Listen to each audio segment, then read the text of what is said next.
Hello everyone, here we are discussing the chemical bonding. So in this video we will see Benz rule. What is this Benz rule? This is a little extended to the VSEPR theory.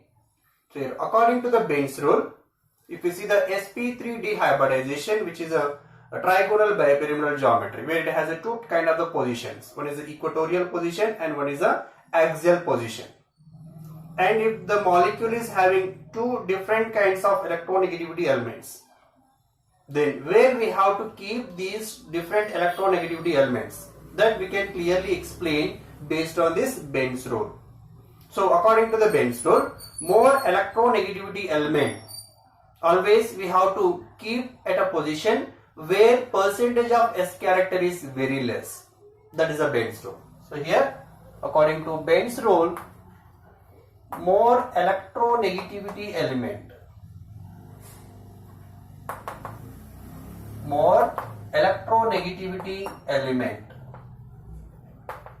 should be placed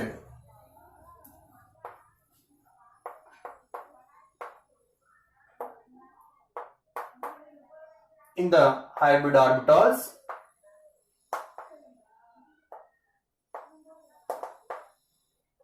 where percentage of S character is less. Where percentage of S character is less. So means what? Let us take a basic example here. We have the molecule like this, PCl3F2. PCl3F2, and here it is having the regular hybridization, sp3d hybridization, and we have the 5 bond pairs only. All electron pairs are bond pairs. Then we will get regular trigonal bipyramidal geometry. So here regular trigonal bipyramidal geometry means we have in the center phosphorus, and we have 3 equatorial positions and 2 axial positions. Now we have 3 chlorines and 2 fluorines. Now where we have to keep the 3 chlorines and where we have to keep the 2 fluorines. So to explain that clearly, we will use this Benz rule. Now come to this Benz rule. First of all, we have the equatorial positions and axial positions. As we know that the hybridization is sp3d hybridization. So this sp3d hybridization is made up of the sp2 and pd. Is an sp3d, it is formed by one s orbital and 3 p orbital px, py, pz and 1 d orbital dz square. Here s, px and py, that leads to the formation of sp2, and the sp2 leads to the formation of trigonal planar, and here each are equatorial positions. This is a trigonal planar geometry. That is due to the sp2 hybridization. The remaining 2 hybrid orbitals, they are the pz and z square, and they will form pd hybrid orbitals, and they will present in the equatorial axial position. And these 2 axial positions are due to the pd orbitals. Now here equatorial positions are due to the sp2 hybrid orbitals and axial positions are due to the pd orbitals. Now if you check the S character in case of equatorial orbitals, sp2 and sp2 hybridization, percentage of S character almost 33.3%. Means what here? More S character we can see in case of equatorial position and less S character in case of the axial position. Why? Because PD here no S character. Here no S character. So by this we can conclude that equatorial percentage of S character is more in equatorial position.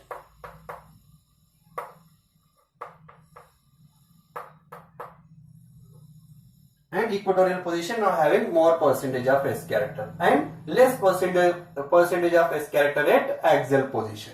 Now, according to the Benston, more electronegativity element should be placed in the hybrid orbitals where percentage of S character is less.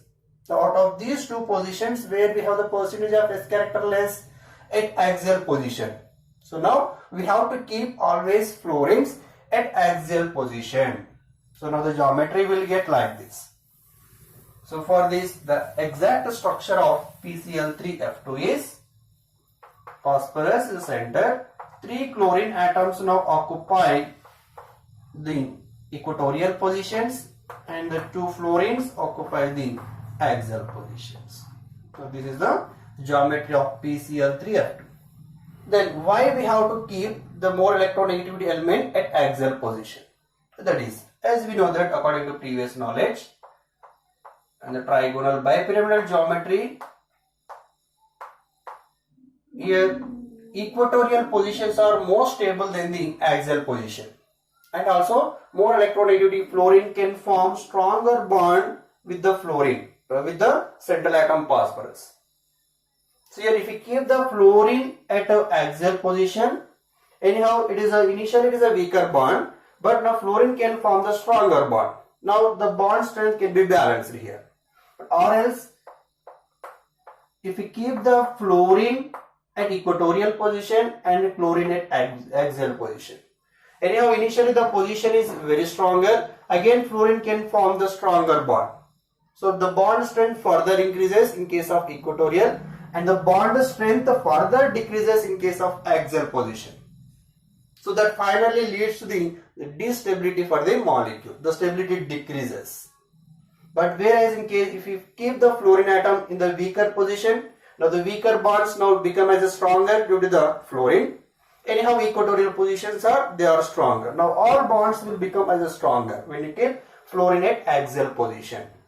So that is why always we have to keep more electronegativity atom at axial position where there is a weaker in nature are having less percentage of S character, and less electronegativity element always they occupy the more stable position, that is having where percentage of S character is more. So finally that resultant will give the stable molecule.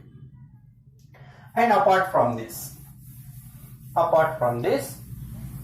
we have another, if a lone pairs and double bonds present,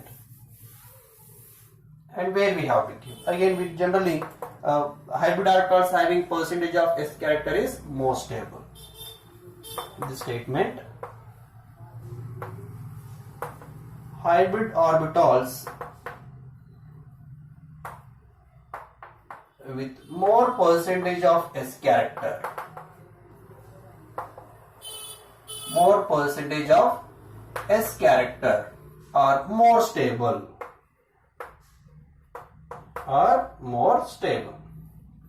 in case of lone pairs and multiple bonds, same again a regular trigonal bipyramidal geometry, if it has a lone pairs and multiple bonds, then where we have to keep the lone pairs and multiple bonds? As we know that lone pair and multiple bond causes more repulsions. So to minimize the repulsions, always lone pairs and multiple bonds we have to keep at stable positions. So again this lone pairs and multiple bonds always occupy the positions where the percentage of S character is more. This is quite reverse to the previous. More electronegativity element occupies the less percentage S character, and lone pair and multiple bond they occupy the position where the percentage of S character is more. Means if you take a trigonal bipyramidal geometry, again always the equatorial position occupied with the lone pair or the equatorial position occupied with multiple bond, or multiple bond and lone pair, always we have to keep at equatorial position. This lone pair and multiple bond always occupy equatorial positions. Equatorial position in trigonal bipyramidal geometry. Trigonal bipyramidal geometry. This is very, very important in the case of sp3.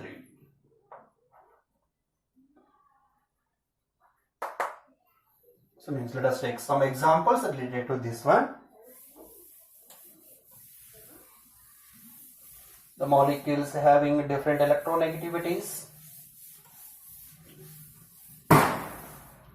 So the molecule like this,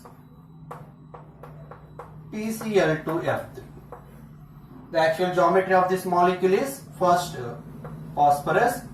First fluorines we have to keep at axial positions. Whatever the number of fluorines, we have only 2 axial positions. Out of 3, 2 fluorines can occupy the axial. The remaining fluorines we have to keep at equatorial.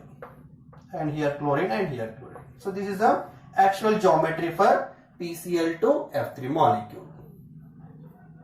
And similarly, if we take PClF4, here also same. First we have to keep the fluorines at axial, the remaining fluorines at equatorial, and one of the chlorine occupy the equatorial position. And with the lone pair, if we take xenon oxytetrafluoride,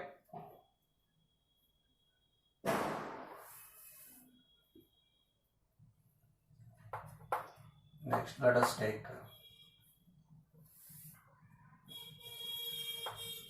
SF4 molecule.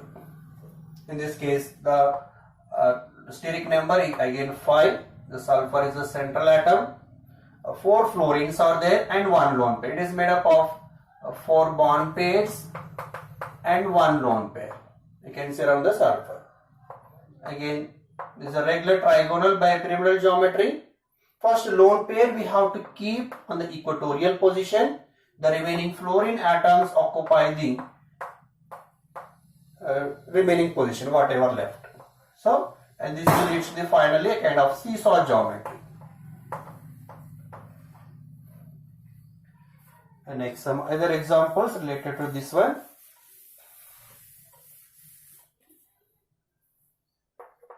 You take ClF3. Again has 3 bond pairs and 2 lone pairs. Here we have the chlorine central atom. The first 2 lone pairs we have to keep in the equatorial position, and the remaining bonds we have to keep on the remaining position. So this will lead to the T shape. Why? Because always lone pairs we have to keep on equatorial or where the percentage of S character is more. Next, xenon dioxydifluoride.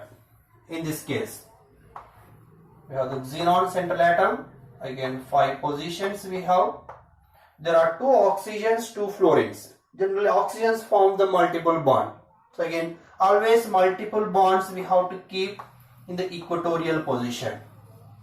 It has 1 lone pair. Lone pair again we have to keep on equatorial. The remaining fluorines we have to keep on axial position. Now this is the structure of xenon dioxydifluoride. Again this is a seesaw structure. So like this we can draw the structure for various molecules by using this Benz rule. This is especially for sp3d hybridization case. If you like this video, please like, share and subscribe to my channel. Thank you.